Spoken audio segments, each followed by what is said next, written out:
We now have reporter right on the ground, right outside where this fire is unfolding, Isabella Leembruggen. Let's bring you in now, Isabella. What's happening outside? And do we know any more details yet on whether everyone has managed to evacuate this building?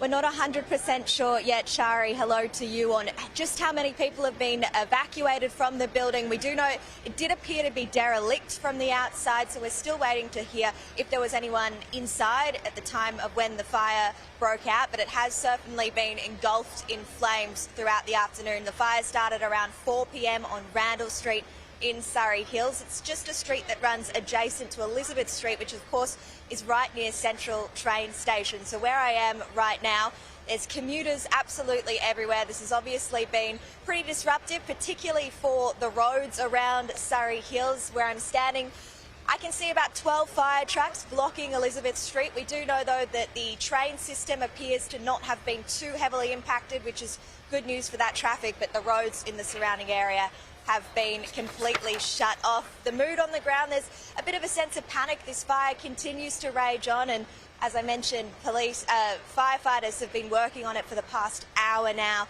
and still haven't made any great inroads. If you can see behind me, there's 2 cranes that are set up, one at the front of the building and one at the rear of the building. The firefighters obviously believing the only way they can attack this fire is from the top. So they're situated on the cranes at the moment, looking down to the blaze, trying their best to try and stop it. But as you can see, there's just still a plume of black smoke that continues to come from the building. There were some fears that neighbouring areas that this fire would jump. We saw it getting dangerously close to a residential building right across the road. Thankfully, it doesn't look like it has jumped across to that building yet, which is good news. But as you can see, still flames, black smoke. We see periodic explosions coming from the building and loud bangs and just commuters in a bit of a scramble this afternoon trying to get home.